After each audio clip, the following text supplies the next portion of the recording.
If you're anything like me, one of the most frustrating places to be is knowing exactly what to do, knowing how to do it, having all of the resources to do it, and knowing exactly why you want to do it, and still you don't take action. Today, what we're going to do is we're going to talk about what is happening on a subconscious level that creates that resistance, 4 really easy phrases that I use to unpack and find that hidden resistance for myself and my clients, and how you can use this to create change in your life by tapping on what we uncover. This is Monterastelli, and welcome to the Tapping Q&A podcast, recorded live to tape from Williamsburg in Brooklyn. This is episode 662, originally aired May 22nd, 2025. Hi, everyone. I hope this finds you well wherever you are and whatever time of day you're getting a chance to listen to this. Thanks for spending some time with me today. Today, we're going to talk about one of my, if not my, favorite topic to talk about when it comes to tapping. And that is around tuning in and recognizing where the resistance is coming from for us to take action. Because the only way that change can happen in our lives is if we take an action that creates that change. We have to either do something, we have to do something in a new way, we have to let go of something in an old way, but it requires not just me thinking new thoughts, because I think new thoughts all the time. Change only happens with the action that I take. Now, the reason why we don't take action when we know what we want, we know how to do it, we have all those resources when we're in that circumstance is because our subconscious mind is just trying to keep us safe. Our subconscious mind's first job is to keep us safe. Its second job is to keep us safe, and its third job is to keep it safe. But the problem is our subconscious mind is almost always operating in a short-term way. It's thinking about what is safe in this moment. It's thinking about what is safe as I engage with what is going on in front of me. And what that does is it causes it to act in predictable ways. And unfortunately, predictable ways means acting in the exact same way that we have been acting up to this point. Because to the subconscious mind, it longs for predictability. Because the predictable means manageable, and manageable means safe. Our subconscious mind will choose the predictably bad over the unpredictable because it's so steeped in wanting to keep us safe. So, whenever we are in a circumstance where we have all of those prerequisites, we know what to do, we know how to do it, we know why it is valuable, we have all the resources to do it, and we're not taking action, it's because there's resistance. Because if there wasn't for resistance to change, the change already would have happened. And so for me, the key, the most valuable thing I can do when I sit down to tap is to know what are those stories. Because when I know what those stories are, I can tap for them and I can clear them. And so the key is being able to do that. So much so, a couple of weeks ago, I was working with a client and we had been working together for a number of sessions. And so I asked a question and she gave an answer. I asked a second question, she gave an answer. I asked a third question and she just went, "Ooh, you're so good at this." And realistically, as a practitioner, that is my superpower. As a tapper, that is my superpower because once we know what the resistance is, creating reframes, tapping on the issue becomes so much easier, but we need to know what that entry point is. So what I'm going to do is I'm going to let you behind the curtain, and I'm going to share with you what 85 to 90% of the tapping I do for myself is, and the tools and the process I use 80 to 90% of the time, at least initially, to uncover what is going on with my clients. Because as a tapper, if you know what the issue is to tap for, it's going to be so much easier. For me, the biggest change for me as a teacher, as a practitioner, is I'm tired of my students knowing how to do things. I'm tired of my clients knowing how to do things. I don't want them to know how to do things. I want them to do things. And this isn't a judgment of them because, again, the resistance is coming from that place. But the problem is that if I don't have an easy entry point when I sit down to tap, I am simply not going to tap. You know what it's like? You sit down and you're like, I need to do some tapping. And then you just wander away. And if you have that experience 2 or 3 times, then you're going to not tap very often because you're going to see it as not fruitful. So what I'm going to share with you, if you master the little tune-in technique and the 4 questions or the 4 phrases that we use, it is going to be so much easier for you to know what to tap on. Because if you know what to tap on, you know exactly how to tap. You're going to be fine with that particular piece of it. So this is what the process is. So number 1, we need to name the task we want to take that we are not taking. So let's say sending an email, calling someone, organizing something, creating something, sending something, whatever it is, cleaning your apartment, whatever the task is you want to do. The second thing we do, so we name the task, then the second thing we do is we imagine ourselves doing the task. And, close your eyes, take a nice big deep breath, and just imagine yourself doing the task.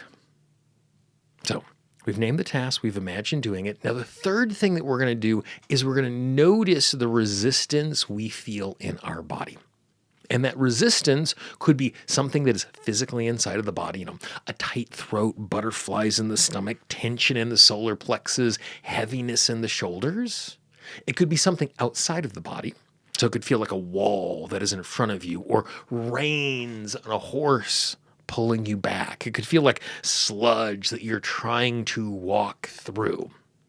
Or it could be a chattery voice inside of your head saying that you can't do it. You're going to fail, whatever that chattery voice is saying to you. So we name the action, we imagine taking the action, and then we pay attention to where the resistance is. Now, sometimes you get more than one resistance. Sometimes we get more than one resistance. There's tightness in my chest and butterflies in my stomach.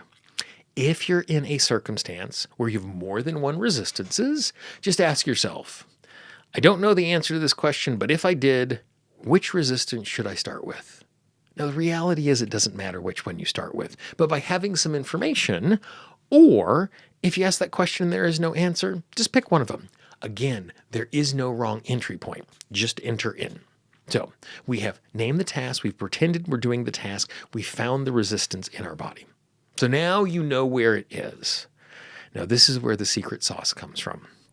And you've probably, if you've been paying attention to the podcast, you've heard me talk about this before, but I want to come back to it because it is so valuable. So the reason why, in my mind, and I spent time thinking about resistance and listing resistance and where it came from, there are 4 basic types of resistance. 2 of them are about taking the action, and 2 of them are about the consequences of the action. So they are safe, allowed, worthy, deserved. And the way I remember them is SAWD, S-A-W-D, SAWD. So I'm going to tune into SAWD, what is going on. So safe is exactly that. Does my system perceive this thing to be safe? Because if my system thinks something is unsafe, it is not going to do it. So that's why we start there. Subconscious mind works from safety every single time. Number 2 is allowed. Allowed is a version of safe. Because allowed is, I am living up to the conventions of a community.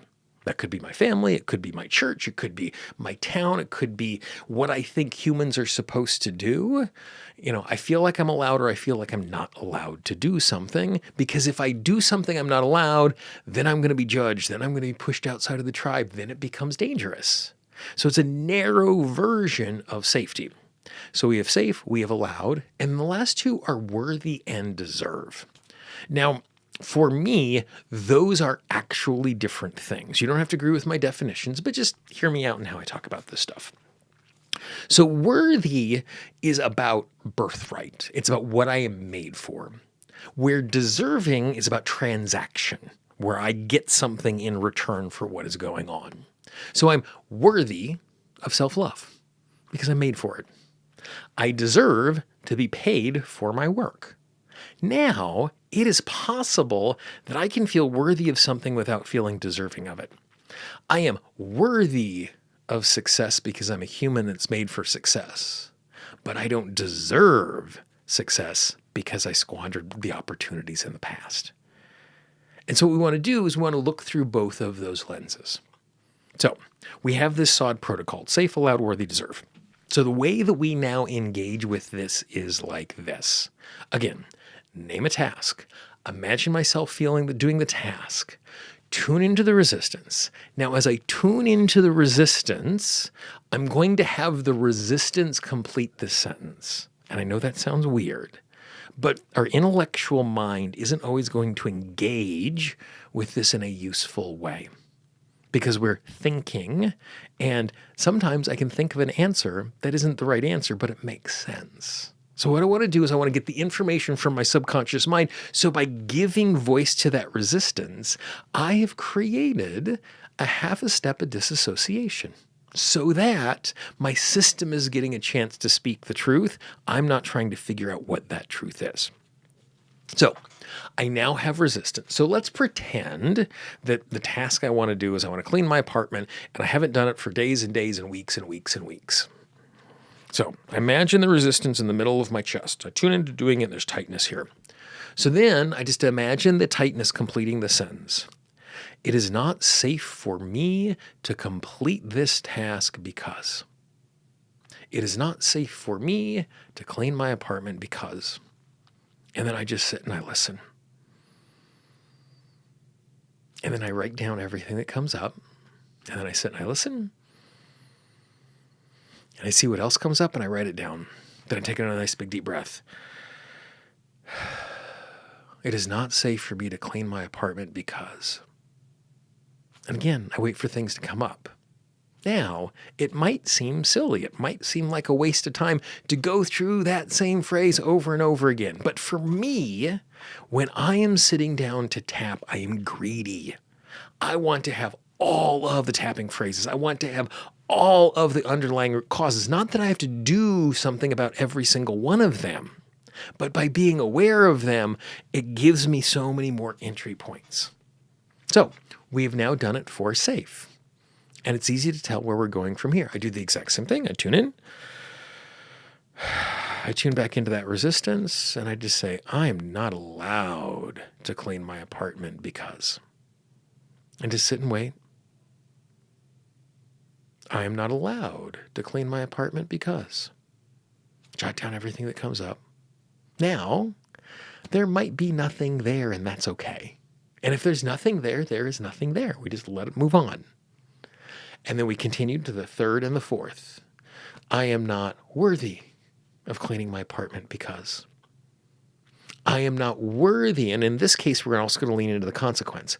I am not worthy of having a clean apartment because.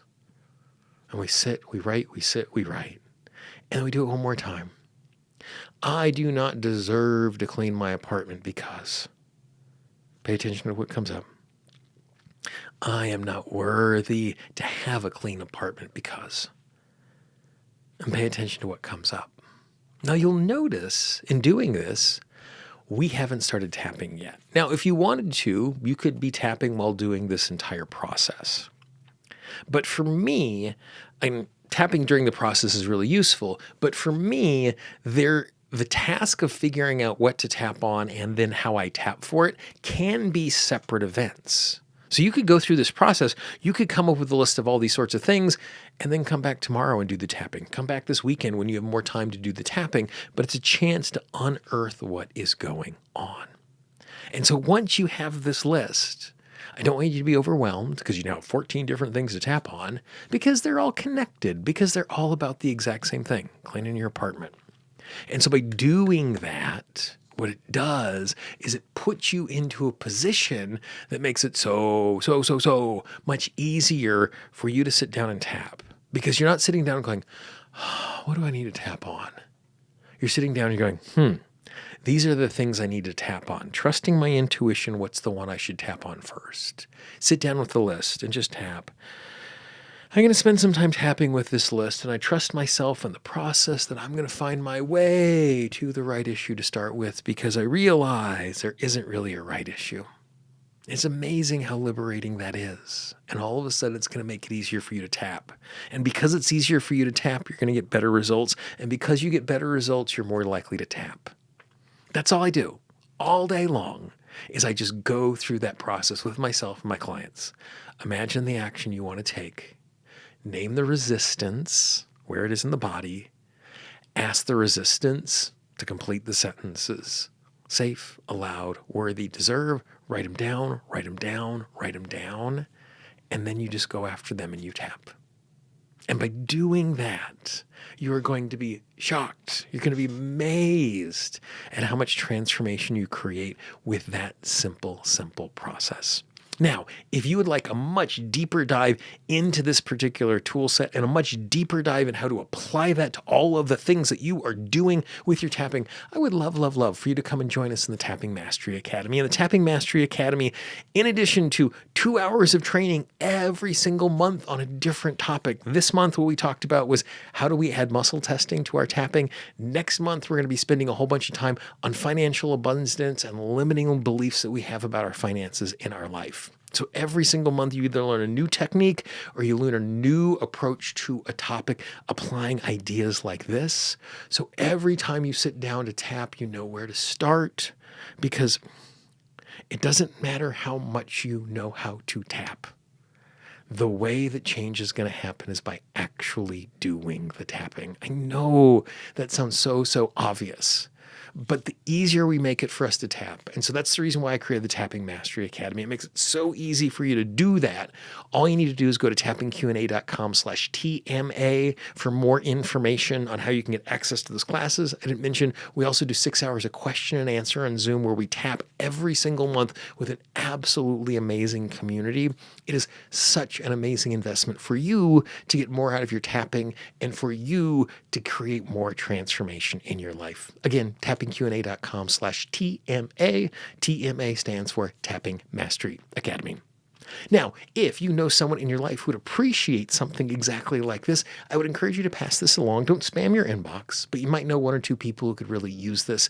As always, we say our marketing budget is your word of mouth. If there's someone that you know who could use this today, please pass this along. One of the other things that we do every single week in the podcast, and I got this idea from the podcast, secretly incredibly fascinating. It's something that Alex does at the end of every single show, is we pull up a random number generator and we pull an old episode from the past archives. I just went into the random number generator before we were recording this. It gave me episode 304, which is listening to your body to find better health. It, funny enough, builds exactly on what we're talking about here. It's an amazing conversation with my friend Deborah Miller. You're absolutely going to love that. To access that particular show, all you need to do is go to tappingqanda.com/304, and it will give you access to that right away.